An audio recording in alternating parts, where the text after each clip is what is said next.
to the Fantasy Footballers Dynasty Podcast with Borg, Betz, and a baller.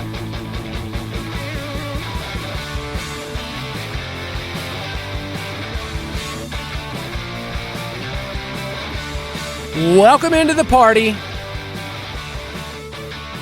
It's the Fantasy Footballers Dynasty Podcast. It's Wednesday, May 10th, also known as the day after Trey Lance's birthday. And I'm joined by a couple of Trey Lance truthers, Mike Wright and Matthew Betz. I thought we weren't talking about that anymore. I feel like we've had to go underground. What if I say it's time for an uprising? What if? Hey, I would be 100% here for it. I feel like our numbers are winding down. We are slimming, and it looks worse and worse by the day. Yeah. Hey, you know what, boys?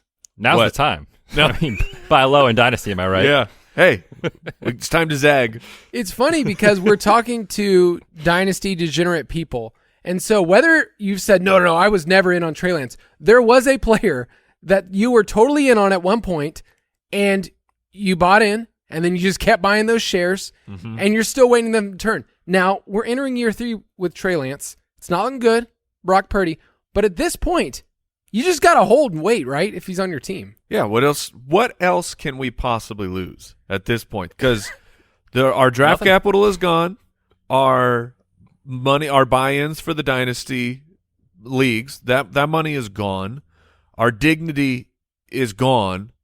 I mean, what else? There's nothing else that they can take from us for Trey Lance. It's at the point where if he gets traded to Minnesota, though. Let's go. We will be back. Betz, you brought it up the other day that you're still curious if the 49ers or we have lost more on Trey Lance. Yeah, it hasn't been great. It really has not been great. Kyle and I have been talking a lot about best ball on the DFS and betting show over the last couple of seasons, and we bought in. We literally bought in, and it didn't work out with our entry fees. But if he goes to Minnesota, maybe we start drafting a little uncorrelated, Trey Lance, Justin Jefferson stacks, and now we're printing money, boys. We just call our shot before it happens. This is where you have to go just to soothe yourself in May. But on this show, we're going to be talking about Dynasty Rankings, and one of the things that I feel like people don't realize is that there are so many factors when you rank players over a longer time frame. Like when we talk about redraft, we're saying, how good is this player going to be in 2023? Mike, you're in the middle of statting out every single relevant fantasy player right now. Which is true. And you have the end in mind, right? Okay, like I know where this player is going to go, but for Dynasty, we're thinking about the team situation. We're seeing how long this player is under contract, the competition for targets, the status of the position, like the running back position right now, it drops off a cliff once you get to, the 6th or 7th guy. So all of those factors are in. So we're going to be talking about those. We're going to talk about our rankings that you can find in the Ultimate Draft Kit Plus. We just had our post-draft update, including our startup rankings, which we'll talk about those on this show. Like there are some players that I'm just going to say it. I didn't love that you guys had to even rank them because I don't know what to tell people. Like I don't even know what to tell people when they look at linear rankings and just say, I need to rank this player. Like, are there some guys when you look at the Mike in the Ultimate Draft Kit Plus where it's like, oh, I don't know what to do. Yeah, there's those players are always there, man. Like I can try and pull up my rankings and I can tell you something. Let's see here. It's like, so, okay, here we go. Like Javonte Williams. Javonte Williams, he is. I still believe he is the talent that we thought he was, but that was before his knee went explosive. And we have the fantasy PT here, like Matthew Betz. How should I be feeling about Javonte Williams right now? Yeah, in May, we're going to talk about that situation later on the show today. But oh snap! Just a little there spoiler. We go. We need to downgrade expectations for this year. Now, if you're a contender and you're relying on Javonte, like if you haven't already started making plans to bolster your roster that factor in that he's probably not going to be the dude that you draft him to be or that you have him to be, now's the time to start planning for that. I think if you're in a rebuild, it's interesting to make the gamble of saying, I think he could come back. A lot of the historical data off ACL injuries it's these guys that are young, so Javonte checks the box. They're athletic and explosive, he checks the box. And it's guys that have high draft capital, and certainly he checks the box there. So I think he's still a decent bet for like a 2024 and beyond sort of guy. But if you're a contender and you're planning to have Javonte as an RB1, RB2, like I'd be very, very, very worried about that. There are teams that, took Javonte after Najee Harris in the rookie drafts, and then after the first year, we're thinking, I have one of the top dynasty assets possible, and then they've had to wait another year. So think about those teams that were rebuilding, that traded for Javonte and just said, okay, this is my cornerstone, this is my franchise piece. And now he's been docked down where, like, if you wanted to take him outside of the top 15 running backs in Dynasty, like, let's say he drops that far.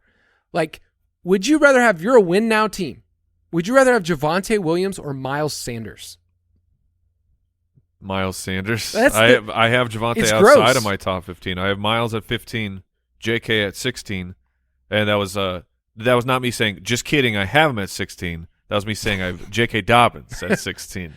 But was that gross to say, like in a dynasty format? Yes. Because of the youth, but Miles Sanders is in a good situation. Like, those are the type of decisions when you put down your rankings and you actually look at players and situations. Like, you can have all the youth in the world for Javonte, and you're still trying to figure it out in Denver. And that's what we're going to talk about today is, like, how do you sort out those players?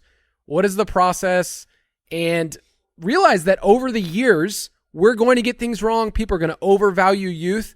And so just to illustrate that point, I want to play a game. I want to play a game. So one, that drop is awesome.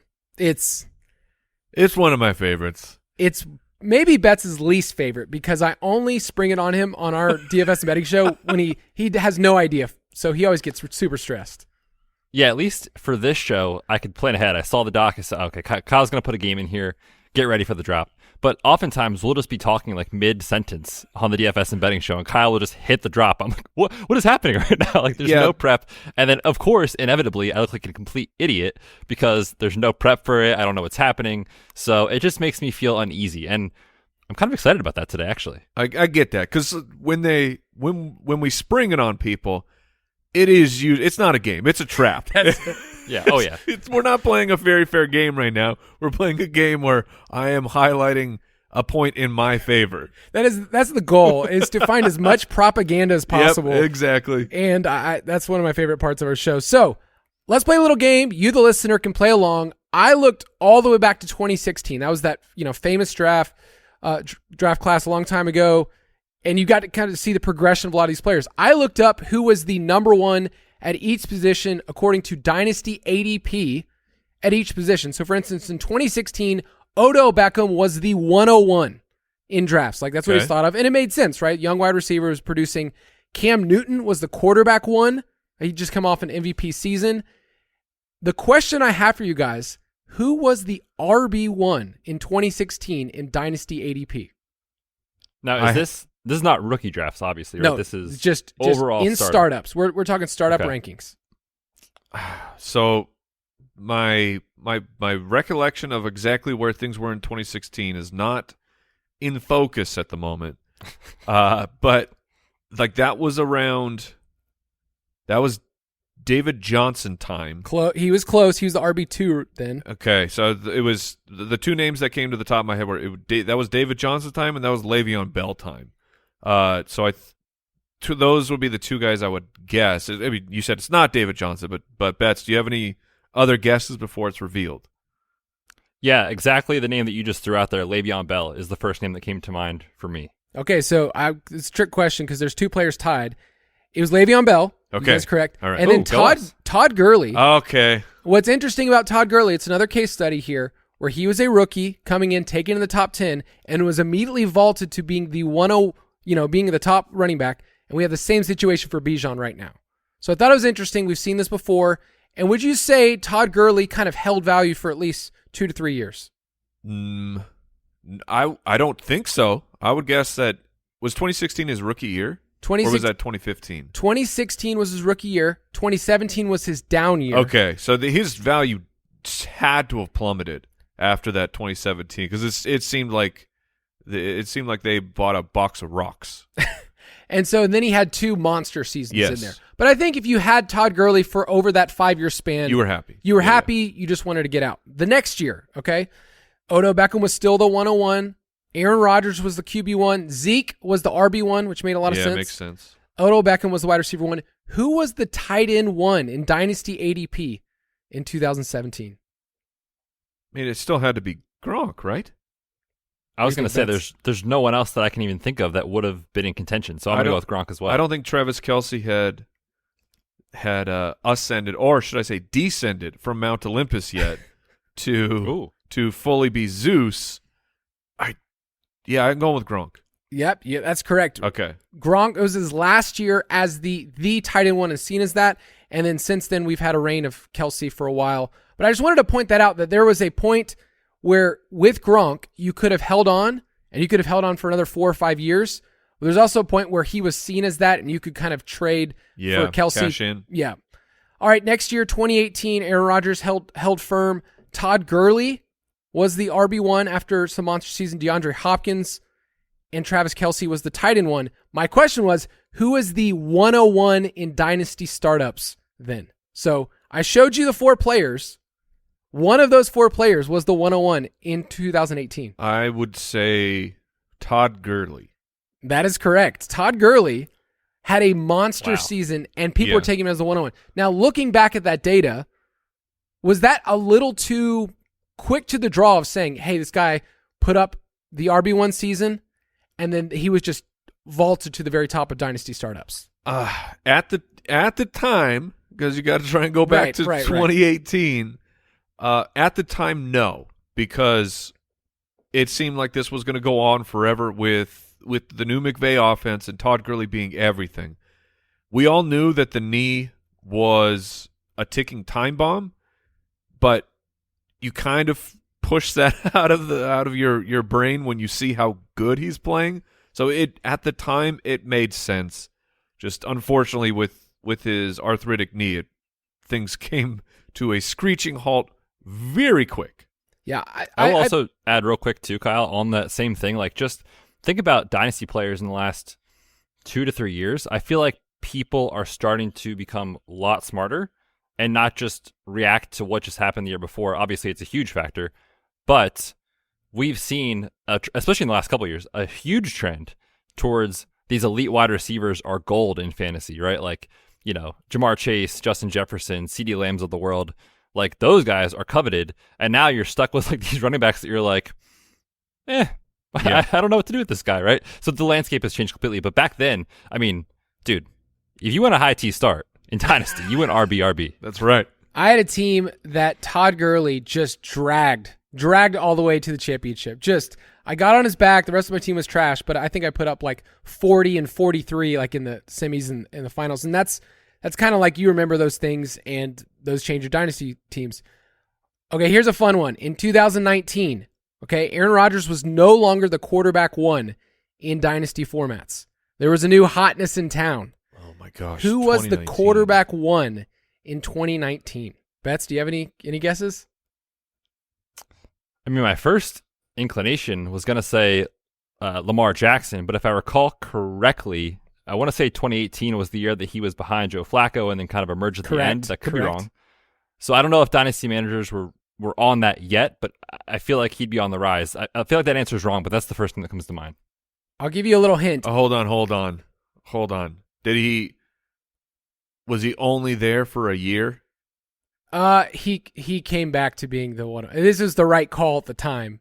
It just the year before, I don't think anyone saw this quarterback vaulting from having one start as a rookie to the next year is Patrick Mahomes. So it's Mahomes, That makes sense. It's just a crazy Of course. ascent. When I was looking back at Dynasty ADP, you know, you could have had the rosiest picture for Mahomes, but to say he was going to vault all the way to being quarterback 1, that's got to be one of the best Dynasty picks of all time. That first year with Mahomes, when it happened week 1, and it was, oh man, what a fun little story here. This guy, Patrick Mahomes,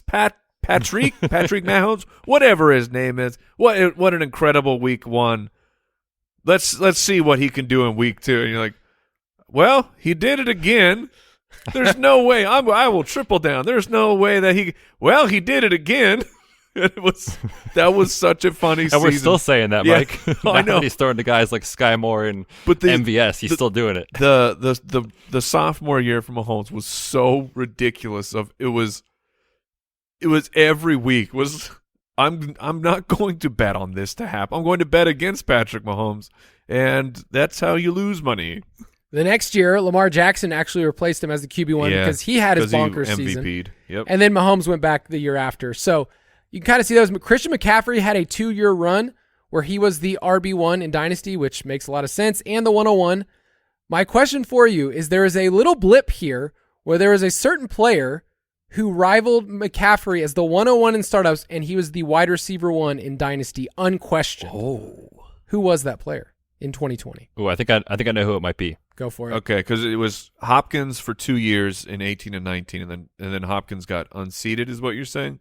Mm-hmm. All right, Betz, what do you got? I think this was the Michael Thomas year. That's exactly of course. That's exactly what it was. I was looking Before it all fell apart. Yeah, Michael Thomas at the time was 25, turned 26 that year, and is seen as, okay, you are getting a wide receiver for the next 5 to 7 years that's just going to be dominant, and we are having a very different conversation about him right now. We would have, except his body fell apart. His body betrayed him. Yes, it did. All right, a couple more here just for fun. So Travis Kelce unseated Gronk as the tight end 1. Then we had a year where George Kittle went bananas. Why? Dynasty community, why would we turn our back on Travis Kelce so quick? And Travis Kelce eventually, this is the answer to the question. Yeah, 21, he had to be back to the number 1 He was back tight to end. the number 1. Yeah. Okay. What's interesting is, do you know who the tight end 1 right now is in Dynasty? This will be the Mark Andrews, I would guess. I was going to say Mark Andrews as well. You're gonna find split. So I had to go to a couple different sources here. Half of them have Mark Andrews, half of them still have Kyle Pitts. Yeah. So I want to end that conversation with Kyle Pitts. A year from now, this is just bold takes. You can say whatever you want. A year from now, is Kyle Pitts still the tight end 1 in Dynasty ADP? Yeah. I have a take on this. A year from now, yes, he will be. All right, Betz, what's your take?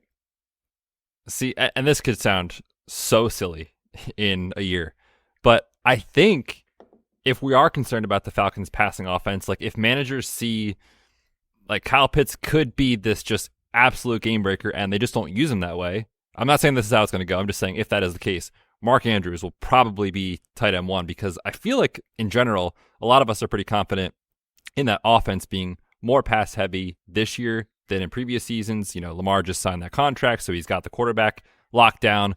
I'm gonna call it's gonna be Mark Andrews next year. Yeah, I think we're all pretty bullish on the Ravens for this year with Lamar signing the extension. The only question is the target competition there, but I still think we would say their wide receiver 1 is Mark Andrews. Would we agree with that? Yes. I would as of now. Yes. Yeah. So I think you have to think about Mark Andrews beyond just being the tight end 1, but like as a receiver, you could count on Mark Andrews for at least, I would say, the next 2 to 3 years, potentially being a top 10 receiving option, like just, putting wide receiver and tight end together. So it's just interesting to me. I like looking back, not to point fingers because I've obviously made a lot of mistakes, but more to give people context that whatever the ADP is right now, it will not be exactly that next year. And you have to kind of trade, for or against based on what you think the market's going to do. This is an ongoing market. So, and I think just the fact that the game format is called Dynasty puts such a for new players puts such a pressure on you. If when you're in your startup draft, you're like, okay, it's a dynasty. I am building my forever team. The only way that I can add players is through the rookie draft or through trades, and then maybe a waiver wire guy here or there. But like, this is it, and they're not on your team forever. They're on your team for a much shorter amount of time than you really realize. Like you'll be turning over your roster a ton. So don't get so do not let the weight of this is my forever player. Don't let that impact your decisions. all right, let's get into these.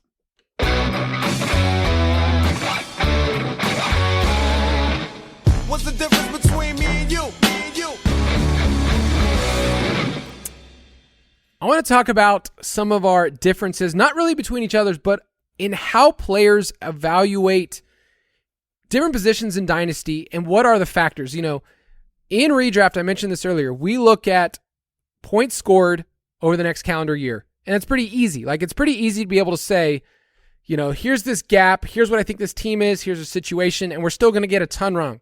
Now, in Dynasty, we're going to push this out over a couple years. And I asked this question recently on Twitter because I was curious. In Dynasty, how do you rank or project a player and how many years do you have in mind? And the results were pretty much 3 to 4 years, which I think is fine. But there are certain players that I'm only looking at over the span of the next 2 years. That's how I'm evaluating for my team, their situation, their contract.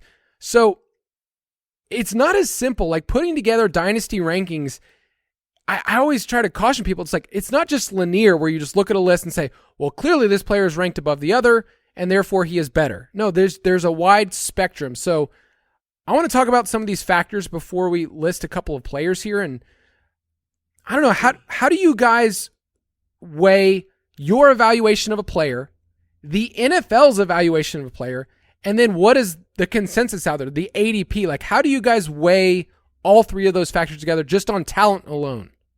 Go ahead, Betz. Yeah, I think it's a combination, and for me, it really does depend on the position that we're talking about. Wide receivers, I'm very likely to stick to a combination of, pre-draft and NFL draft evaluation of a player, meaning if this guy's got the production, he goes in first round, and it doesn't work out, exceptionally for that player in year one, kind of ask yourself, what went wrong or why could it have gone wrong? And I'm more likely to stick with that player for a year or two. But these guys that go in round 2, round 3, round 4 of the NFL draft as rookies, especially wide receivers, and they're just not as talented, if it doesn't work out in year one, I feel like one weakness of a lot of Dynasty players is that they kind of stick with them and they're like, well, let's see, this could be a sneaky year 2 breakout. The name that comes to mind for me is Sky Moore. I'm nervous about Sky Moore. Maybe he's just not as good as we all thought he was. You should be. Oh, I'm terrified, Mike, of what he was when he came out as a rookie. So I think for me, with wide receivers, I'm looking for year one production and their talent profile coming out to understand, is it time to just move on before it's too late?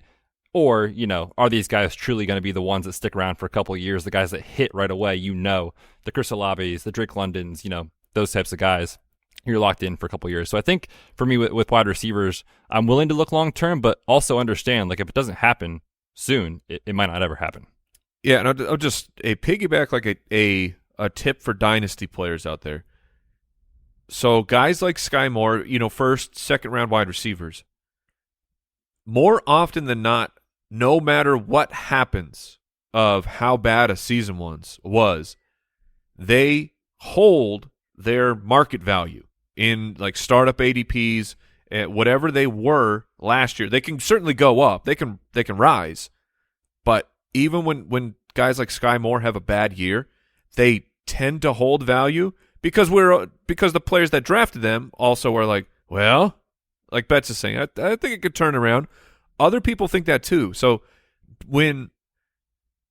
that's kind of an opportunity for you to understand how the market works for these players holding their value in a Dynasty league, because if these wide receivers are holding their value, meanwhile that now the historical hit rate on this player has plummeted, that you may want to take advantage of that situation and go out there before your rookie draft start and say, hey, I've Sky Moore, go trade him away for essentially what you drafted him for. If you drafted Sky Moore with a high second-round pick, try and go recoup that, because you probably will be able to do that. I was looking at Sky Moore because initially my takes were, okay, he was just terrible this year. I didn't get any high-end productions, no spike games. I don't remember anything except for in the playoffs where, he did some good things on special teams, but going back through on a per-route basis, he was okay as a rookie. It wasn't a death sentence where, we'll talk about it later. It's not Terrace Marshall. It's not like there was nothing there. He actually was targeted on 19% of his routes. That's fine for a rookie. It's actually right there with Devonta Smith as a rookie, DJ Moore as a rookie, Juju, DK Metcalf. He was in that group just based on that metric alone. So I'm not ready just to say Sky Moore is nothing, but it is scary when you get a year in when people were taking him at the 108, whatever it was, and you're not seeing that type of production. So you're mixing all of those things together on just a talent evaluation, but then you factor in the team. Let's keep going with Sky Moore. It's like, I look at him and I go, well, I love this offense, so he could break out, but then I look at what they brought in with Rashee Rice, and, Kadarius Toney's getting some talk right now. And you look at the target competition with Travis Kelce, that's what you factor in. How dare you not even mention my boy, Justin Watson? Valdez-Scantling. He's still there. Ooh. He's still there on his high-price contract. First team all cardio, Mike. First team all cardio. That guy is out there just running those routes. Yeah. In a routes league. That's it. He's killing. In a routes only. Oh, man. But so beyond just the Chiefs, you look at positional situation and you go, league-wide, can I find other players, or are there other players in the Sky Moore tier of, I don't know what he is, he had the draft capital, that's fine, but I don't know, 3 or 4 years from now, will you say that Sky Moore is like a really valuable piece of your team, Betz?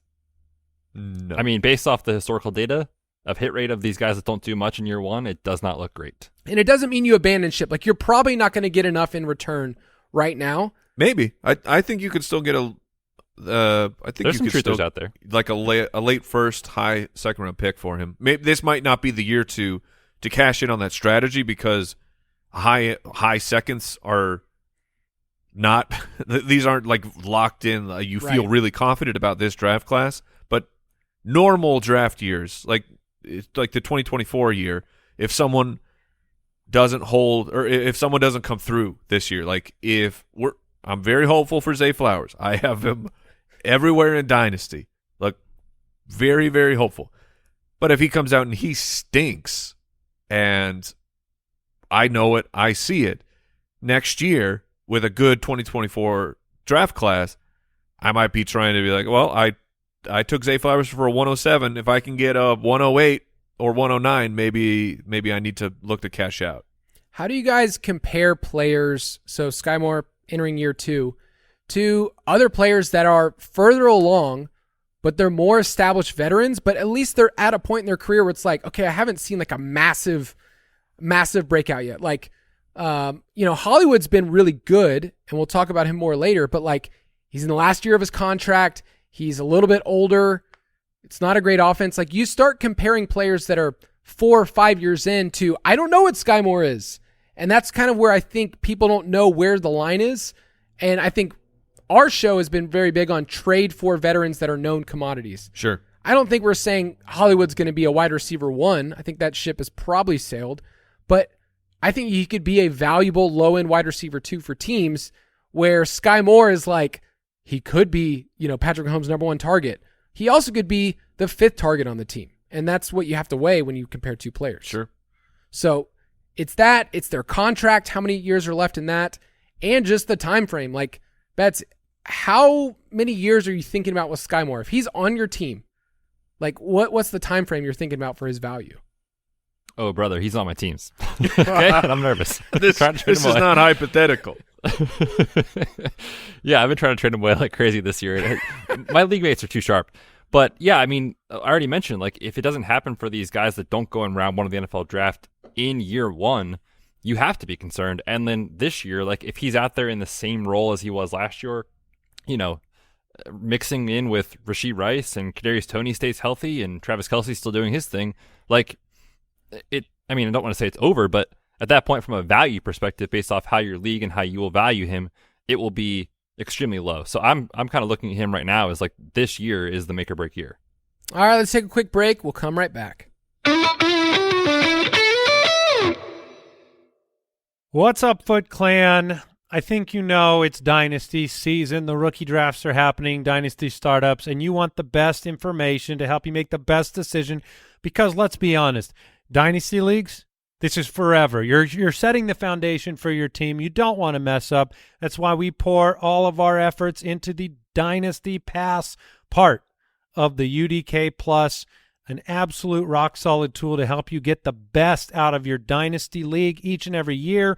We have been updating this thing throughout the offseason. You're going to absolutely love it, and you can get a discount on it right now by going to ultimatedraftkit.com.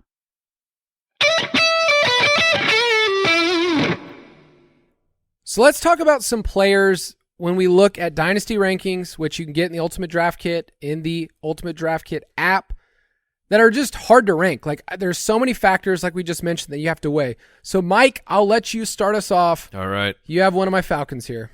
I do. I'm going to talk about Drake London because he has so much of what you want. Elite draft capital, drafted number 8 overall. And then the hit rate on top 10 wide receivers, aside from the Corey Davis year, aside from that year, very good, very, very strong.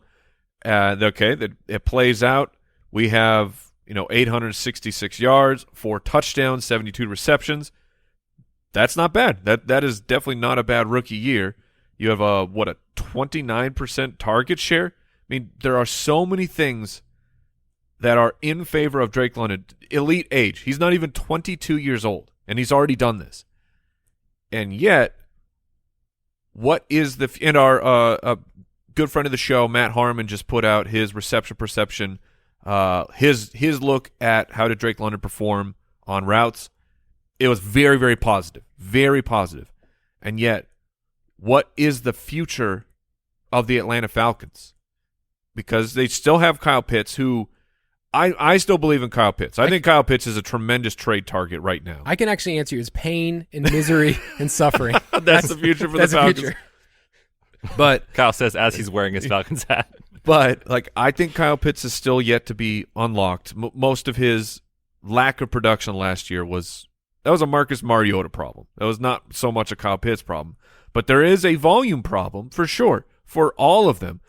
Arthur Smith loves 1983 football, highest of T, run, and now they spent where did Bijan go? Number 8? Yeah, we like eighth overall picks on offensive players. So you drafted a top 10 running back who's going to touch the ball 300-plus times, or that will be the plan, is for 300-plus touches for Bijan Robinson. How much can actually be left for Drake London and for Kyle Pitts? Then we throw in that they're ludicrous and they're committing to Desmond Ridder for this year. They are throwing a year away because Desmond Ridder, he's not the guy. He won't end up being the guy. You're going to have to reset, get another quarterback in here, try and figure it out. So it's how many years have to go by before you actually get like high-level Drake London, not just a wide receiver 3-ish type of a player who can give you a spike week here or there. Can he really turn into an elite player? I think everything is there for the guy, but his situation is gloomy at best. And we say draft talent, don't draft situation, because they could get halfway through this year, start off 0-9 or whatever, and then all of a sudden Arthur Smith is on the hot seat and he's gone, and then you have a really, really quick reboot. But if Arthur Smith is mediocre and they get 6-7 wins, what's their line right now, Kyle? We went up to 8. They're at 8. So if you get 8 wins, if you get 6 or more wins, Arthur Smith will not be fired. He'll be the coach again next year. But you'll be going, okay, we got these wins with Desmond Ridder. Is he the quarterback now? Right. Do we reboot? And so there are so many things that have to fall into place for Drake London that he's impossible for me to rank for Dynasty because I think he's that dude, but I don't know when he can be unlocked to truly be the dude. Yeah, we're stuck in that Dynasty rebuild. The Falcons? The Falcons. They're just like, well, we're just good enough to not hate ourselves, but we're never going to be worse to I guess we used the 4th overall pick on Kyle Pitts. Yeah, I'll say this about Drake London. You mentioned earlier, on a per route basis, on a per target basis, it's impressive as a rookie. Like in our database, 29% target share is the highest among all rookies since 2014. That's a really big deal. But when you look at the passing pie, you have to ask yourself, what can he be? And what you really need is an outlier, touchdown season. Like you need him to have, I know you're going to hate the name, but Kenny Golladay really early on where the volume wasn't crazy, but he gets 10 touchdowns, Yep. With the big body. So that's what you need. Let me compare this for you guys. Just to highlight the pie, right? Week 15, against the New Orleans Saints, he had 11 targets. Drake London did. Went 7 for 70. That's a good game, right? And 11 targets that's pretty nice. That was 42% of the targets. Like, what? We like boosting his numbers. He had a 50% target share against Pittsburgh, and that was 12. 50%. Doesn't take a super mathematician to say they threw the ball 24 times. That's not going to get it done, man. And I think Kyle Pitts was gone by this time. So, Drake London is so frustrating, and I want his situation to improve because he could be great, and I don't know if he'll be great. Can I ask you just to poll you guys, okay? Would you rather have Drake London in Dynasty or JSN? Drake London. I think I lean Drake London. He's already done it, and the numbers are incredible. But the thing is, like, we keep talking about it, and we keep ending with this, like, right? Because the situation is so bad. But this, I think, is a great point for dynasty managers. Is like, hey, the dude is not 22 years old yet, and he's already this good. Yeah. So I'm willing to, I think, eat a couple years of it's not going to be pretty. If Ritter is the dude, if they win 8 games, they're not high enough in the draft to pick, someone next year. He's just so good, and I think that's undeniable at this point. Let me just ask one more just so you guys can hate yourself. Would you rather have Drake London in Dynasty Perfect. or Cooper Kupp? There is, right now, there is 8 years difference between these players. I will be a coward and say if I'm a contender, it's Cooper Kupp. I was going to say the exact same thing. Look, championships are forever, man. And I'll withhold because I'm the one, asking the questions. Sure. So, yeah. No, Betz, why don't you hit us with another player you think that is pretty tough to rank? Yes, we talked about, Zay Flowers a little bit, and the Ravens. One guy that I find very difficult to value in Dynasty or rank is his teammate Rashad Bateman, right? 23 years old. He's still super young. He's got first-round draft capital in the NFL draft, and now he's got quarterback security. Lamar just signed that deal, for several years, tons of money. So he will be there for the next couple of years with Lamar. Coming out of school, super clean production profile from an analytics perspective. It looked great. But things have changed. So now you have, coming off the Liz Frank injury of last year, you kind of saw it. Like last year, the explosiveness, the down-the-field plays, granted it was completely unsustainable. It happened. So you were seeing some bit of a breakout, and you're like, okay, Rashad Bateman looks like he's the dude. He's producing next to Mark Andrews. This is great. And then, of course, we know the season took a turn for the worse. He got injured. And since then, he's publicly, had words with their GM, and they kind of fought back with each other. Then 2 or 3 weeks later, they draft a first-round wide receiver. Mark Andrews, we think, is still the target leader in that offense. And so I find myself being stuck on a player that I think is good, but we just haven't seen enough of it to really know. And it seems like he's hitting that point where it's like, okay, this year he could prove himself, go out there and, earn more targets than OBJ and Zay Flowers, and you're like, okay, yeah, Rashad Bateman, we saw it, this is the guy. Or it could be a situation where he's fourth in line for targets. Like, that is a realistic outcome. And if Lamar is going to keep running, taking off on scrambles and stuff like that, there's just not enough, I think, there to support all these guys. So Bateman's, range of outcomes this year just feels absolutely massive. He's just different in how he's built, like body types, 6'1" compared to Zay Flowers, 5'9", OBJ. So I do like that his role in the offense can be different than what they're going to use, but I just think there's so much to like. And there's so much to like with Todd Monken. I think all of us are just over the top about what they could be, and maybe we're just pie in the sky of like, oh man, if Lamar gets to throw 550, 575 times, like this can support multiple weapons, not just Mark Andrews. So there is a percentage chance that Rashad Bateman is the best wide receiver outside of Mark Andrews on this team. I think what we're saying is that it's a lower percentage chance than Zay Flowers. At this point, I'd actually put him pretty neck and neck. Okay. Of who will take off and be the true wide receiver one. I have them both over Beckham. Like, I know Beckham, when he was great, but I mean, we're a long ways away from that. We are now multiple ACL injuries away from that. And Betz was at same knee, right? Yep. So I mean, there's a decent probability that Beckham will be done, and the Baltimore Ravens just threw millions of dollars in the garbage. well, I guess not in the garbage because I think it helped close the gap with Lamar and show we're committed to you. We're going to get Beckham. We're going to sign a first-round wide receiver. So, let's move forward. You be our quarterback. But, those first 3 weeks for Bateman, 29.5 yards per catch, 27 yards per catch, 29.5 yards per catch. And then that's what I meant, unsustainable. Yeah, sure. That number's unsustainable. And then gets hurt after that and kind of, plays one more game, but he's still kind of hurt. But the fact that he did that 3 weeks in a row, I mean, he has top-level athleticism. So I'm not out on Rashad Bateman. Full disclaimer, Rashad Bateman is on my Dynasty team, so maybe I have a rosier look.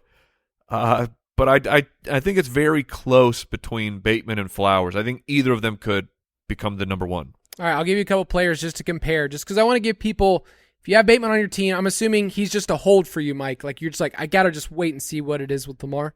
Yes. Okay. Would you rather have Rashad Bateman or George Pickens? Bateman. Betz? That's really close. I still lean Bateman, though.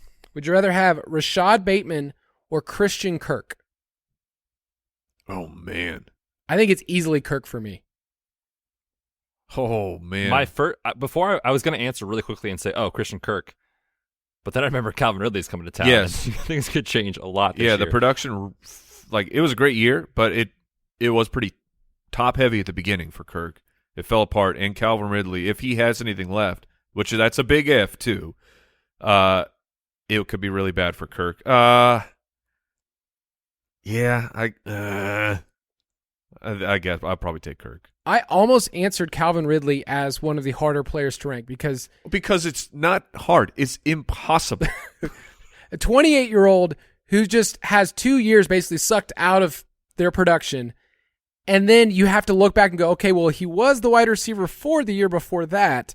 Like, it's impossible. As the two on his team. Right. It's impossible, as a Falcon, of course, but it's impossible to figure out what he is.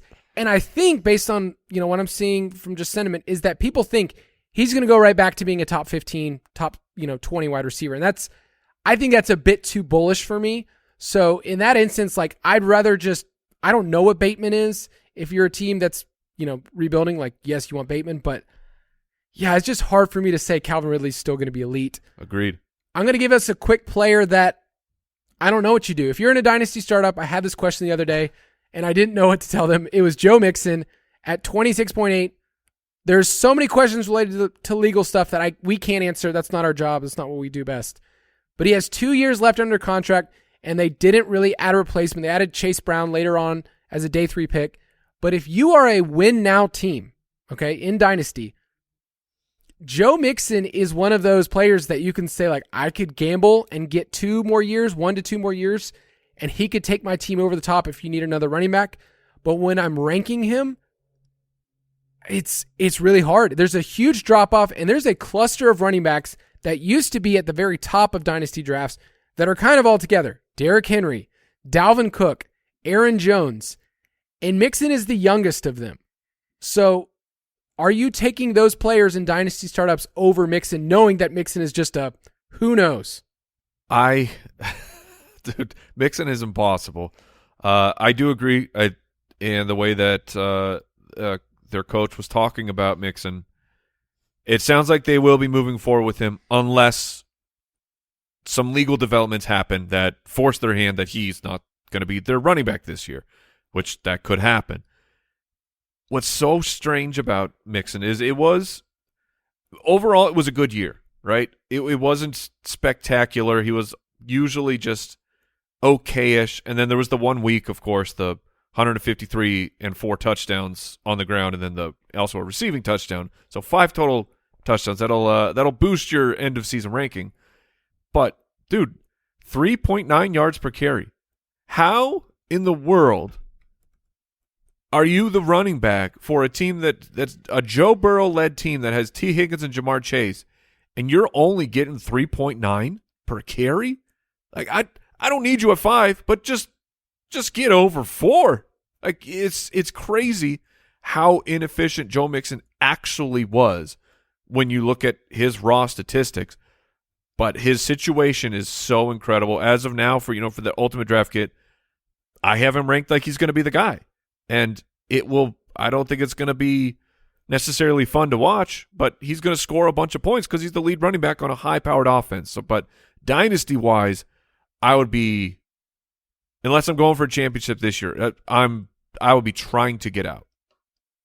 Yeah, I'm in a spot where I've thought about trading for him. The manager, we've gone back and forth, and he's like, I know what I could get for Joe Mixon if this legal stuff wasn't here. I know what I want to give up, and we're kind of caught in the middle. So he's a player that you can get a quick, if he is this our Dino Junior League? No comment. Okay. Well, I was going to tell you that you could. I want to hear the conversation. Like, what were you offering, and what got turned down? Okay, so this person wanted a first-round pick for Joe Mixon. Okay. And I've been churning out my first-round picks for a while. I haven't had a first-round pick. I've just been trading them for veterans. And it's one of those things where I need a running back to get over the top. It's a gamble for somebody who's in a contending spot to trade away a first for a player who could not be on the team in September. Right. And am I willing to make that gamble? There's other 1 year quote rentals in Dynasty. DeAndre Swift. You could say, I'm going to trade for at least 1 year. You might get some more if he signs with a new team in a good spot. But those are the players you're trying to jump in for Dynasty, but you can't really project much further. So I tried to give a second and a second and a player, and that didn't fly. Gotcha. Betz, any takes on Mixon? I mean, even if you're not contending this year, you need to get out. Even if you're selling for 50 cents on the dollar or something. That's my take on Joe Mixon, because when you look at the landscape and what we know about running backs in Dynasty, they usually have 2 to 3 years of really good production, and the great ones last for 4, maybe 5 years. I mean, that is absolute best case scenario. Joe Mixon is going to be 27 years old, which for running back, it's starting to get there. And you have the contract concerns, like they have to pay Joe Burrow, T. Higgins, Jamar Chase. Like Joe Mixon is going to be the first guy that they say, okay, like we're out kind of thing. And the efficiency metrics, like Mike said, were just awful. A lot of his volume was just bolstered by targets. Joe Burrow was targeting the running back position, he and Samaje Perine, a ton. So I feel like if the Bengals had the opportunity to kind of bolster their running back room in a different way in the draft, or how it might have worked out, I think they would have done it.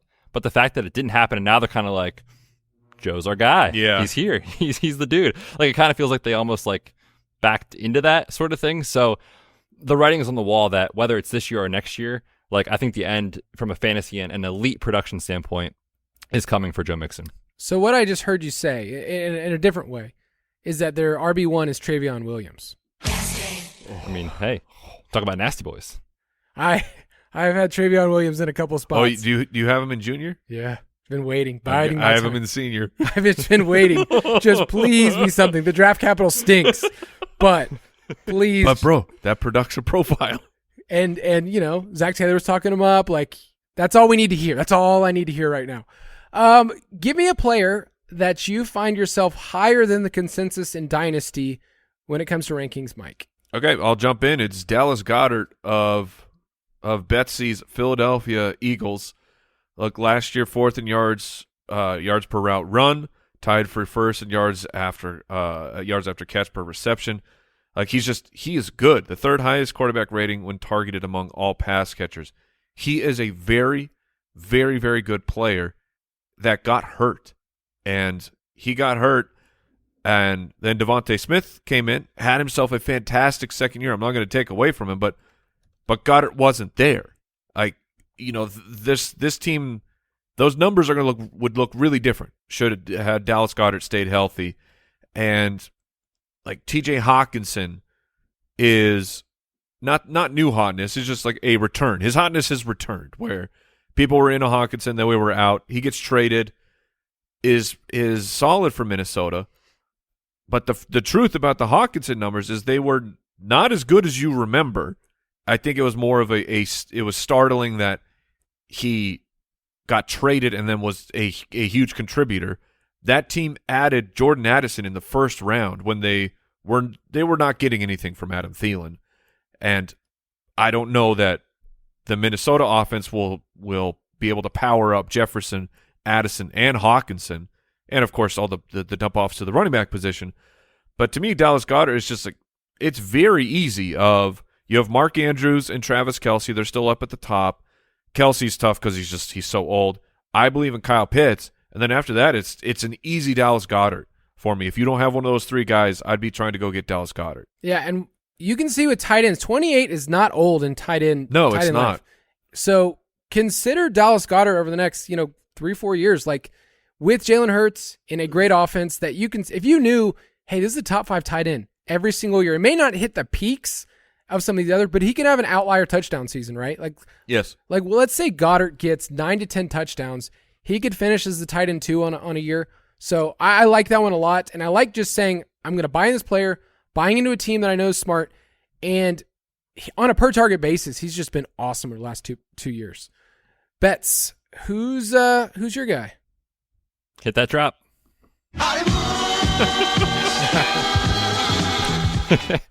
It's been a rough couple of years for the Hollywood Brown truthers. Last year was just from a here's what's happening, here's what it could be. I mean, first couple weeks of the season, first month and a half, absolutely on fire. Then the broken foot, DeAndre Hopkins comes back, right? And we just didn't see a full season of it. Also, no Kyler Murray. Yeah, don't worry about that. This guy is still just turning 26 years old. He will in about a month. Which is still the prime age for wide receivers. Like, we still just haven't seen him hit that peak yet. 100-plus targets in 3 straight years. And I feel like this is the situation that we need to keep reminding ourselves of. Okay, this is a talented player. They traded for him last year. He's getting ready for a big payday. And when that happens, usually dynasty managers will say, okay, that's a good thing for this player, so his value perceived in the market will go up. And I know that right now DeAndre Hopkins is still on the roster. I'm not convinced that stays that way heading into week 1. I'm not convinced he stays on the roster through the season if a contender, down the road, October, November, whatever the trade deadline is, loses someone and they say, hey, Cardinals, what do you got for us, DeAndre Hopkins, yes or no? If they're just in a full rebuild, which they are. DeAndre Hopkins will not be on the roster next year. And I think now's the time that you can really capitalize on the uncertainty of DeAndre Hopkins, because this is Kyler's boy. I mean, you guys watched the Suns game the other night, right? They're sitting courtside together. I didn't see DeAndre Hopkins there. I saw Marquise Brown there with Kyler. Best friend narrative. So the best friend narrative. Kyler coming back in year 2 next year, fully healthy. That is when I think Hollywood Brown is going to really take off. So I've traded for him a couple times, which is why I put him on the dock, because what I was getting Hollywood for this offseason was crazy. Like, in a Superflex league, the 2.04, which, are you kidding me? And then the 1.09. That is a gamble I'm willing to take. So it seems like the market is off Hollywood. I'm happy to buy back in. Yeah, it's 26-year-old player that's entered contract year it's a great spot for him to get a 3-year deal and still be super relevant that you can get for late first, maybe a second round. Like, what'd you get him for? I said the 204 in a Superflex league, and then it was the 1.08 or 1.09, I can't remember, in 1QB. Yeah, we talked this about year. That's fantastic. Yeah, because the drop off after the 107 is pretty immense. So I like that one a lot. I'm going to give us one more player. Dotson, we've got Dotson here. I don't know how. I hate you so much, Kyle. But Jahan Dotson Betz has always been in. He's a Penn State truther. He's going to always talk about Penn State players that way. But Jahan Dotson in Dynasty feels like an unappreciated. He's 23 years old, and he came out hot. If you remember, 2 touchdowns, it was the first week, 4 touchdowns the first 4 weeks. Then he got injured and didn't see full snaps again until week 13. Let me give you that little pace from week 13 on. He was targeted on 20% of his routes and a 2.2 yards per route run number. Those are awesome. So when you look at his season-long numbers, it's not as great, but he played a couple games, just limited snaps. And I think he's undervalued right now. I have him in Dino Jr., and I feel super happy as him. He's my flex right now. That's why I hate you. I'm so happy with him because I got him in the second round. I love Dotson. Dotson is a player in redraft this year that I think we're pretty high on. He's going to show up pretty high in our rankings. In Dynasty, I found people still hoping for Jameson Williams to be the dude. He could be, but you're still guessing. I've seen Jahan Dotson on a per target basis be great. I would rather have Jahan Dotson than Jameson Williams in Dynasty. I personally would rather have Jahan Dotson than Quentin Johnston right now. And I know that might be a hot take based on what we just saw. The question I have is, where do you compare Jahan Dotson with older, established players? So I'll ask you guys this question. Would you rather have Jahan Dotson in Dynasty or Chris Godwin? Oh, Godwin's 4 years speaking older. of hard guys to rank, it's going to be two Penn State greats right there. Am I right? it's probably going to be a rough year for Chris Godwin, or rougher than what you're used to seeing. But he's still good, I think. Right? He's still a good player, right? I guys? think he's still good. We were not very kind. I will just say I personally was not very kind to Baker Mayfield in our UDK blurbs. That's a fair thing those to do. those things are gold, people. You got to get in there and I- check these I- out when they come out I on June 1st. started It's it. so good. And then it ended with just me just burying him about 5 times. But it's Baker, so whatever. Betz, would you rather have Jahan Dotson or Deebo Samuel in Dynasty? Deebo's 4 years older. I've truthfully never been a big Debo guy, just with the efficiency being outrageous, and maybe he's just that good, and I can't come around to it. But, Kittle's there, and Ayuk is there, and some guy named Christian McCaffrey is there. So I've never really been high on Debo. And we were talking pre-show, like, we're still not even convinced Brock Purdy is the long-term answer, right? So there's question marks there as well. Maybe one more time we can sneak in a little Trey Lance propaganda here. But I think in that situation, I go Jahan Dotson. Yeah, it's tough. And the goal of this exercise was to show people that with any player, there's a range of outcomes. There's other players to compare. I want to give us some quick hitters. You guys, I'm going to give you a category, and in 5 seconds, just to help Dynasty managers out, give me a cheap running back that you could either add to your Dynasty bench or might be sitting on waiver. Mike. So mine's a trifecta. And ladies and gentlemen, it's not good. I mean, it's great. It's great for Dynasty. But the Patriots shockingly did not take a running back. That's fantastic news for Ramondre Stevenson. But they took a couple guys the year before. They took Kevin Harris and they took Pierre Strong as potential backups for the team. Now they're two pretty different skill sets. Harris profiles more as like he could replace Ramondre Stevenson. He's that type of guy, where Pierre Strong's a pass catcher. And then I was shocked to find Ty Montgomery is still on this roster, guys.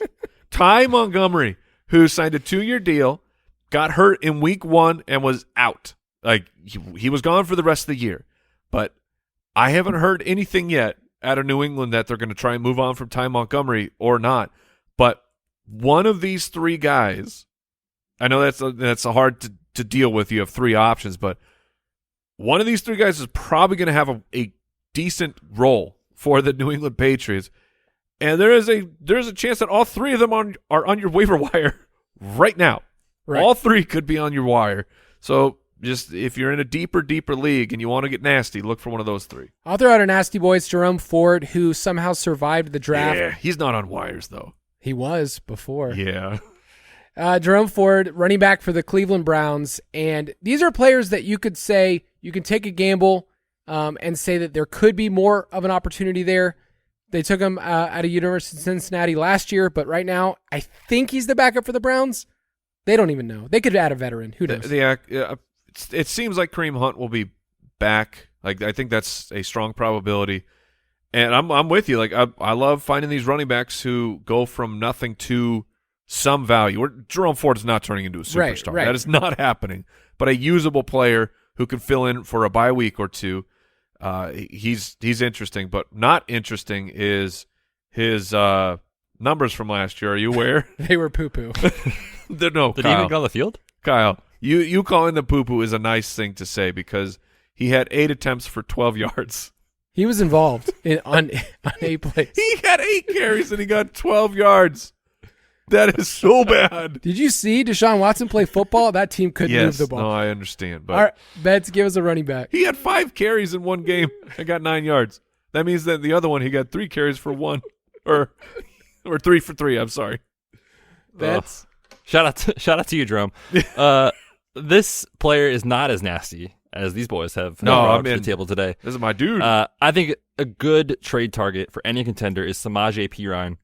Get him on as like your RB3, RB4, awesome depth piece that he could turn into an every week play for your dynasty team this year. He'll be 28 years old coming up in this season, so I think if there's a non-contender in your league, they're very willing to get out. This comes back to the Javonte Williams injury that we talked about. We know Sean Payton historically has produced a ton of fantasy points with his running backs. You've got the narrative that he had to get him in free agency.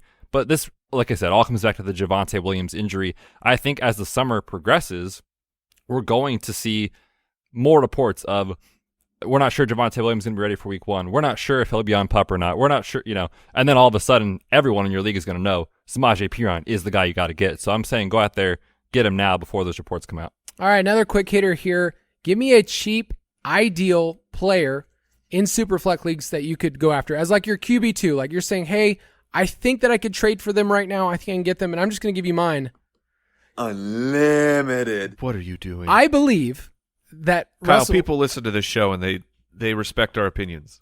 I know, but I actually think that you can acquire Russell Wilson. Oh, of course you can. For way Gladly. cheaper than what... Take him off my hands. Could Russell Wilson be a top 15 quarterback this year? Yes. Do people... He can. I don't think people are valuing him that way and his contract of what it can be and Sean Payton. So I think there's a discrepancy. He's only 34 years old. I don't know where he's at in his head. Like he could be 58. Like I don't know. This dude's all over the map right now. But I think you could trade for him right now. And I think he's an ideal QB2 with upside. So I traded for Russell Wilson in a Superflex league. And I'm very happy of him just sitting there, and I got him for a way cheaper price. So nice. I'll jump in. It's, the guy that replaced Russell Wilson is Geno Smith up in Seattle, turning 33. Tons and tons of rumors and whispers that they were going to replace him in the draft, despite giving him the contract extension, which it's a team-friendly contract extension. That is for sure. But Geno Smith balled out last year, man. He was like I can't remember it off the top of my head, but quarterback 5-6, right around there. He led the quarterbacks in completion rate last year, nearly 70% of his passes, 14 touchdowns of 20-plus yards downfield. And now they added Jackson Smith and Jigba and a pass-catching running back in the draft. Geno Smith is in such a fantastic spot, and we all know he's not the long term. We don't know that. We're guessing he's not the long-term solution for the Seahawks. But he is right now, and he probably is next year, and they are loaded up with offensive weapons and would love to get Geno Smith as a bench quarterback. Yeah, I think they want him to be the dude. Like they're clearly telling us we're going to give Geno a chance to be the dude. So I think he's a rock solid QB2. I went a little different route. Like you guys threw out some veterans, which I think makes a ton of sense, but I feel like people are just so like, meh, I don't know about Kenny Pickett. I don't know what to think. But he's a bonus, I know what right? to think. You get a young player who is also going late in startup drafts. So on Sleeper, he's going off the board as the quarterback 20 right now. That feels wrong. Even if he's not that good, like it just feels wrong, right? For a second-year player. Last year, that 1.8 touchdown rate, 1.8% touchdown rate, that is not going to happen again this year in year 2. He will throw more touchdowns, and he's got the weapons, right? You've got Deontay Johnson, Pickens, the Muth, Najee Harris. That is an awesome set of weapons. Sounds like the guys that with. he had last year, right? Yeah, but he was a rookie, and we know rookie quarterbacks don't always do I'm it. just saying, nothing has really changed for him except his age. Well, too, but yeah, now you get year 2 in the system and all that. So I just think he's a good player that. I don't think he's good. I don't know if he's good. I'm just saying good player to go target in Dynasty based off the age and where he's valued. So I have him in Dino Junior, Mike, as my quarterback too. Which means it's a one quarterback league. I don't have to expect much from him. I'm hoping it's a lot better than 1.8%. Like looking that up, it's got to be. That's basically the worst for a rookie quarterback who started 10 games. Like it's bad. It's really bad. But the weapons are there. Draft capital's there. It's Kenny Pickett. Come on, man. I think you could do worse. I will happily trade him to Matthew Betz if he were on my team. Okay, let's do this. Last quick one. This might be our favorite section because these are tight ends that you can cheaply trade for or at least are undervalued in Dynasty. I'm going to quickly say Cade Otton is only 24 years old. He plays for the Buccaneers in case you don't know. They took him at the top of the 4th round. He was the first pick on day 3. They could have picked anyone. They picked Cade Otton. And which is just great narrative street right there. But he ran the 6th most routes among all tight ends and the 2nd most routes run for a rookie tight end since 2013. So the dude was on the field and they didn't add anyone. Their depth chart is just garbage at the tight end position. And they finally released Cameron Brate. Yes, they finally did. That dude, look up his contract. He made so much money in the NFL just staying on, staying on and had like 1 touchdown a year. But Kadon also had the 5th most red zone targets among all tight ends. Like, he's interesting in Dynasty as a tight end too, that you can, kind of cobble together a couple of weeks if you need. So I think he's super cheap and nobody's talking about him in best ball right now. He's going in like the very last round. Nobody's taking him this year, but he's a starting tight end in the NFL. I get ridiculed when I bring him up on the main footballers show. Those guys are dumb though. Yeah, they are. I'm for it, man. He's very young and he's already produced. Right. I know he doesn't have Brady anymore, but I think that he's shown that he's a capable player. And your pick that used to be berated for this guy too. Here we go. It's Jahan Dotson, baby. Look, the process was correct yet again. It sat on the wrong player for a little bit. It sat on Adam Troutman for a while, and I got it wrong. But the process was New Orleans tight end. Let's get in on this. Jahan Dotson, he's 26 and a half years old, 7 touchdowns last year. He's probably off of the waiver wire by now, but he got himself a little mini extension. They have not replaced him as a pass catcher. He will still be that guy, that tight end on the field for them. 7 touchdowns again, proven that he can be a touchdown machine. He's going to be super cheap, and in the world of just barf tight ends, why not get a guy who's proven that he can score? Yeah, and he's going to be involved more and more with hopefully a better offense. But Betz has easily, by far, maybe the best pick of all time. The best pick of all time I stand by it. I mean, come on. Chigakonkwo. Now, this is going to be dependent on your league. If you're in a sharp league, people are on this. People know this. But I was putting out some stats on Twitter the other day. I had someone comment, I just traded the 2.08 and the 3.02 in a rookie draft to go get Chigakonkwo. If you can do that, go do it. Chigakonkwo is 23.7 years old. He is for the Tennessee Titans. And as of this recording, I bet there's 50+% of our audience who can't say who the wide receiver 2 is behind Treylon Burks on the Titans. There's tons of opportunity right now for Chig entering year 2. Last season, when you look at his efficiency metrics, absolutely off the charts. First in yards per route run, first in yards per catch, and tie with Dallas Goedert for first in yards after the catch per reception. And earlier this year, you guys did an episode of the main show. Kyle brought up, what do we look for in breakout tight ends? It's these yak guys, and it's the guys that can have high efficiency metrics. He screams breakout candidate in year 2. I don't know if it's going to work out, but all the signs are there that this is the dude that you want to trade for. Super young, lots of opportunity, and when you watch him play, like, he does not look like a tight end. He can move with the ball in his hand. So I am very excited about Chig here in year 2. Copy and paste everything you said. Go on our website and just see that I wrote a lot of propaganda about Chigakonkwo this year, and it could be right. It could. It really could. Yeah, he's just athletic talent. That's who you're going to bet on. So let's get a couple mailbag questions in. Mailbag. It's the Dynasty show, so we go a little bit longer here, and the people, they want to know. So this one comes from Mr. Cho86 on Twitter. What are good ways of bringing more life into a Dynasty league that is stagnant? I'm in a league where I'm the only one sending out offers and making any trades. I mean, this isn't a Dynasty specific question. This is redraft, our keeper league, and it can be very difficult because some people are just a stick in the mud, man, and they're lame, and that happens. So, unfortunately, I will tell you, sometimes you got to find yourself a different league. We do offer FootClanLeagues.com for supporters of this show that can find people who are active and want to have a good time. But to try and help your league, we have found the number one thing is, like in life, it is communication. And you need to have a place where everyone can be and everyone can talk. Everyone can talk garbage. Everyone can share gifts. You can make fun of people. And that's how it is. But even if you create that doesn't guarantee that everyone's going to want to be involved in it. That's why I was saying maybe it's a different league. But that's the first and easiest step is you do we use Slack. I think you can use like Microsoft Teams, and there's other ways of just having a giant organized chat room for your league, but that's the best way to do it. Yeah, I would say that I had a league that was just, it was friends, college friends, And then the easiest way for me is I started a league newsletter, started a league podcast that people just wanted to be a part of.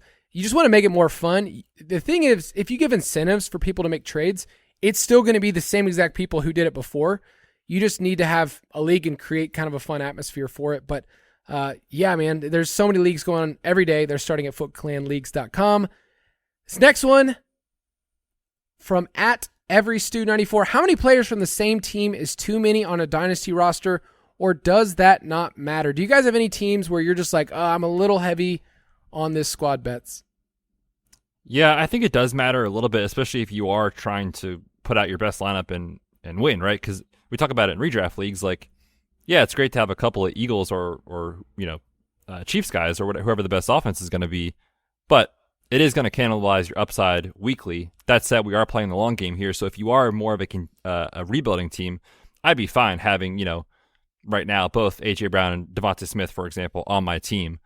But I will say, if you are going to be getting ready to hit that submit button on your starting lineup, that doesn't feel great. And so I think if you are really, truly contending and trying to hit, that ceiling, it may make sense to kind of look for the same value of dynasty player relative to who you have and try to get off that guy if you have too many on the same team. Yeah, and Dino Jr., I have the Bill stack, Allen and Diggs, but then I'm also leaning on the Cardinals. I have James Conner and Hollywood Brown, which makes me terrified to lean on the Cardinals that much. But got to do what you got to do. Next one from Discord, Jesus Matan asks, should I trade away the 102, and they said they would take Jahmyr Gibbs, and a future first for Jamar Chase? So, yes. Jahmyr Gibbs and a future first. Yes. For Jamar Chase. You'd rather have Jamar Chase?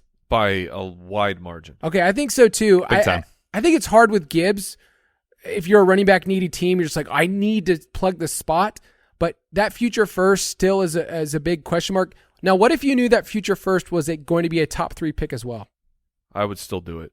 Because same. Jahmyr Gibbs, the Lions think he's going to be great. We think he's going to be great because everything's there for him, right? Not a crazy production profile because he's from Alabama, but Alabama is running back university. They just turn out hit after hit after hit at the position. But you don't know. You don't know for sure. I know for sure that Jamar Chase is the number 1 or number 2 pick on just startup. So those players are usually literally impossible to get. Like trying to get Justin Jefferson or Jamar Chase right now. I have Jamar Chase in the main dynasty league. I don't even know what you could offer me where I would even say yes. And it could be an offer where it's like it's so overwhelming and I look stupid for saying no, but it's still no. I have a young proven superstar that's going to be dominating for 6+ years. Like, no, you're not taking that away from me. Yeah, and I think he's going to hold value. If you want to trade Jamar Chase in 2 to 3 years. Yeah, I'll still get whatever I want. Yes, that's exactly it. Next one from Bing6205. I have Hurts and Burrow in a 1-quarterback dynasty league, and I'm contending. Should I trade one of them away? I would say don't be in a hurry.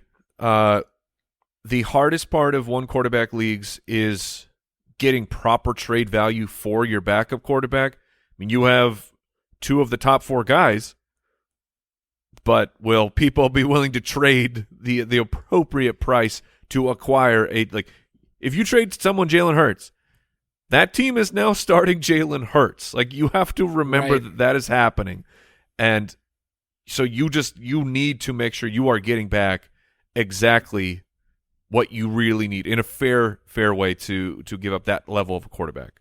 Yeah, it's tough to be able to get it. I traded away Hurts because I had Josh Allen, and I thought, I have 2 great options. I'm only going to want one of them. And I traded Hurts 2 years ago. It turned into Jahan Dotson and Brandon Ayuk. That's not terrible. It's not. It still feels like now I'm like, I wish I still had Jalen Hurts. Right. With both of those options. But you also stole Jahan Dotson in the draft. And I stole Jalen Hurts in the draft too. Yeah. Stop stealing. That's the only thing keeping my trash roster. Betz laughed at my roster again the other day. This is true. He was like, that team's not contending. That team is so bad. Oh man. All right, let's finish off with this question. I think it's a good philosophical one. It's from Mike, one of the Mikes, one of the million Mikes in the world. How dare you? Will there ever be a Ballers trade calculator? And I want to say this. Trade calculators can help if you use them for Dynasty. They're another piece of the puzzle, but I think when people treat them like they are exact science, they're really missing out because there's just no way. We went through at the beginning of this episode and talked about Michael Thomas is the 101. He is the wide receiver, and that's what you would have gotten in a trade calculator. And looking back, we have the hindsight to be able to say, no, he wasn't. But that's what you're going to get. And so if people treat it that way, and that's what they usually do, they say, oh, well, here's the value on this side, then I would just say it's not as helpful for a lot of people. Yeah, it can be a starting point, but it also can be detrimental because once you see, if you plug everything in to a trade that maybe you liked it, you're like, oh, I need some external confirmation letting me know that this is a good trade. You can go in there and the trade calculator be like, no, this is not even close. And now you are infected. Yes. You will not be able to shake the fact that that external source told you that this is a bad trade, even though you liked it before, but it's done. Like that trade is now toast. So I would say never, because we like to give tools that help people along the way, but there is currently no plans for it as of right now. Also, too, along the same lines with trade calculators, they are, like you said, helpful in some ways, but they also can prevent trades in your league. If like someone was like, I'm not doing this trade unless I'm definitely getting the better side of it. Well, the better side might look silly in a year or two, right? So we don't really know. And the best part of Dynasty is trading. So if it prevents some trades in your league, I'm kind of against like having them as, the end all be all. But that said, I definitely see the value in them, and I think some people like them a lot. So yeah, we'll see. All right, let's give our parting shots here.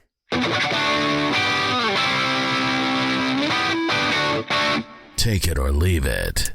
If you have a candle nearby or a lighter, now is the time just to set these players out to sea. I just wanted to give a player that you had to cut at the end of your bench. Every Dynasty League is different, so, based on your roster construction, I just want to pour one out for my boy Terrace Marshall Jr. Because in a league... You have hijacked a segment on our show just to talk about Terrace Marshall more.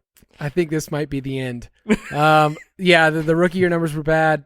Bringing in Jonathan Mingo's bad. DJ Chark bad. Adam Thielen bad. Rookie quarterback bad. New regime. I mean, it's just, there's so many things. And so... I feel your pain, man. I get it. Now, the only thing I won't be telling you is that I still have him on 3 other Dynasty rosters, but I had to drop him in one of my leagues. Kyle, you are a sick individual. Let me just say. Yours really is the saddest, though, Betz. Oh, it's terrible. Yeah. And my finger hovered over the drop button for a solid 4 seconds. Like, should I actually do this? But then you think about it. Julio Jones. Yeah. Julio is forever, but also he is not. Just remember the good times you had. 34 years old. He's done. I mean, I put this in the doc just so we could look at it. Like the yards per route run, it is a literal straight line down. 3.23, 3.04, 2.93, 2.44, 2.6. Okay. 1.84, and then Cliff, 1.33 this last year. Yeah. It's over, man. But, man, he was just dominant. Yeah. Just my favorite NFL player of all time. No big deal. And I wanted to bring a list because I haven't made my cut downs yet, except for, let's see, Peyton Hendershot has returned. No! He's returned back to the waiver wire. I have to drop 2 guys soon-ish. I mean, eventually. And here's the 4 players that I am looking at dropping. And you can see why it's difficult to drop any of them right now. Because they're awesome. No. It is not because they're awesome. I mean, these are droppable players. It's because I still don't know. I don't have all the information. I need it to be June, but it's, of course, the beginning of May. So Ty Chandler, currently RB3 for the Minnesota Vikings. Or will he be the RB2 in a month? I don't know. Travion Williams, the aforementioned Cincinnati Bengal. Is he the running back 2? I don't know, but he could be. Like, if he's the Samaje Perine role, that's a super valuable player to have in a Dynasty League. Sterling Shepard, I am infinite. I play really well for a couple games, then I get hurt. And then Greg Dortch, because I was told by Arizona that DeAndre Hopkins is probably going to get traded, and then he's not going to get traded now. And I'm like, well, is he going to get traded in a month? I don't know. So I have all I'm in a tough position. So if you had to drop two of these guys right now, boys, who would you drop? Betz, I'll let you. Is Sterling Shepard like physically, like, is he able to walk on the field? You're so mean. Yes, he will walk on the field, Kyle. Okay. Will he be a difference maker for anyone's dynasty team? No, right? So, like, I'm okay dropping him. I think you have to hold Travion just based off this little puff piece from the coach. Like, you have to keep him just in case. I think I'd cut Ty Chandler personally, but I mean, I could be wrong. I would cut the Dortch just because I don't think he's good. I think I think that he had to fill in and they had to give really cheap Rondale Moore type targets, and I think that he's going to end up being the fourth or fifth wide receiver on the team. Might not even make the team, if I'm honest. Kyle, 9 for 103, 10 for 98. No, I would. The Dortch. It would be Shepard and Dortch for me if I had to. Yeah, I just would rather hold the running backs. That's where I lean as well. It's painful. Hopefully you didn't have as many painful drops as us, but that's going to end our show. Next week we'll be talking more Dynasty Rankings here on the Fantasy Footballers Dynasty Podcast. Check out the Ultimate Draft Kit at ultimatedraftkit.com. Goodbye, everybody. Thanks for listening to the Fantasy Footballers Dynasty Podcast. If you want to take your dynasty skills to the next level, check out thefantasyfootballers.com.